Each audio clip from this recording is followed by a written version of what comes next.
Evolve just keeps impressing me every single week. Granted, there was a few decisions on tonight's episode that I didn't really enjoy, but overall the show was fairly good and impressed me with a lot of moments. Like the opening match of tonight's card was Swipe Right versus Mike Cunningham and Eli Knight.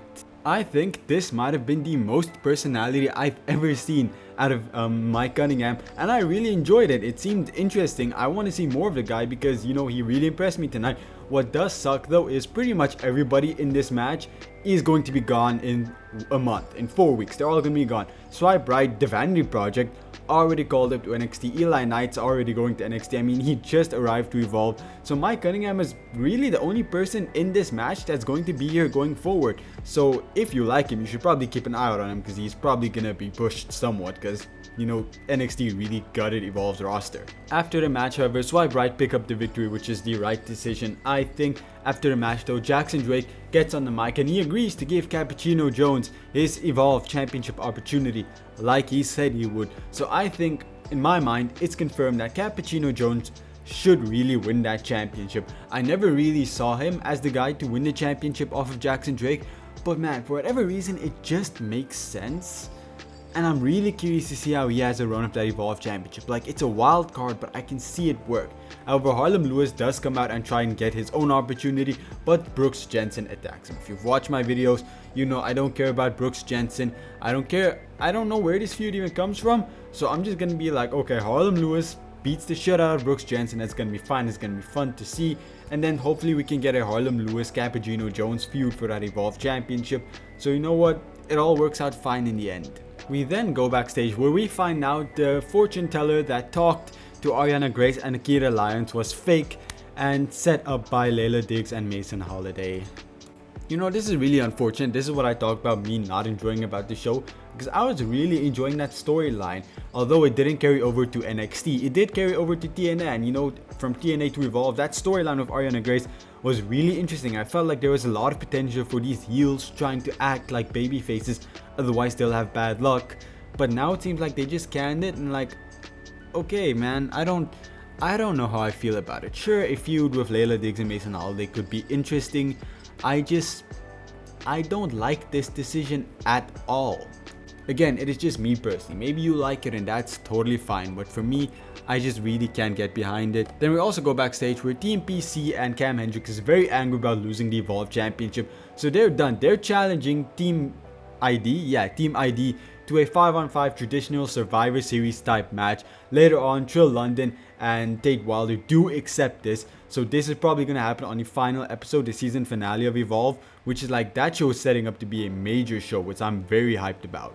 Or maybe it happens at Succession 2, that could also be the case. I mean, yeah, it's more likely to happen at Succession 2.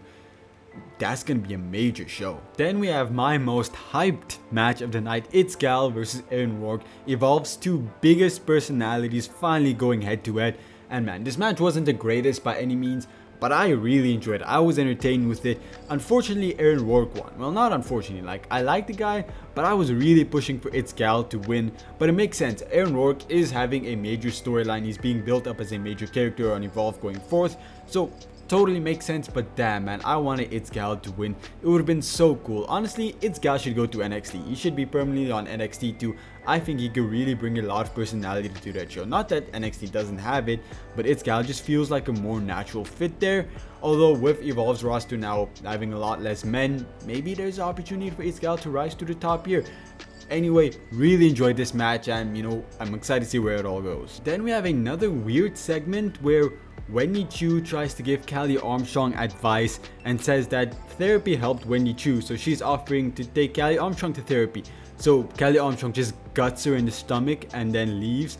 So like, I thought Callie Armstrong was leaving for a bit to try and find herself, but now she's back.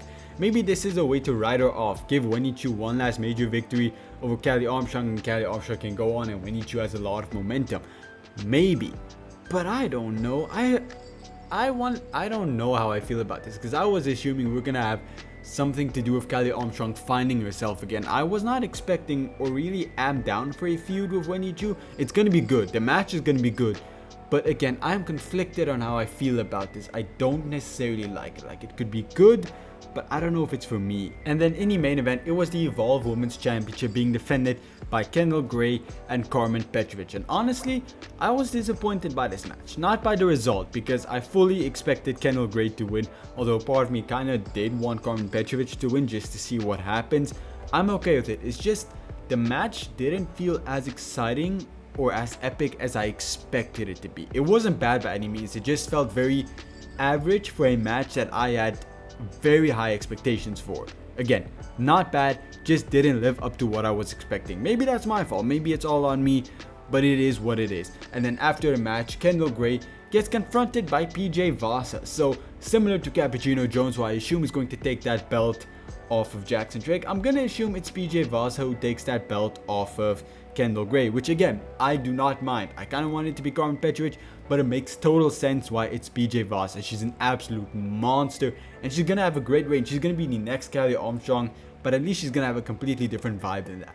And again, another really short video, but that is Evolve for you. It's an hour long and there is not a lot to say in a short review like this. But if you want a longer review, you should check out the podcast with PWF, where we sit for an hour and a half to 2 hours and just dissect the whole show from beginning to end. It's a lot more in depth and a lot more detailed, but a lot longer. So if that's your thing, you should go check that out.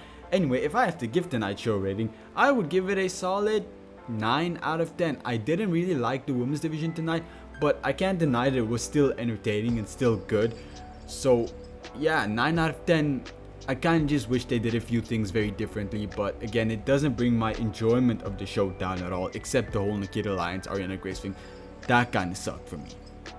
But if you like this review, leave a like, subscribe. I cover TNA, NXT, and Evolve every single week, so if that's your thing, subscribe. Let's get to 1K subscribers. So leave a like, subscribe, do all that YouTube things. I'll see you again soon. Goodbye, everyone.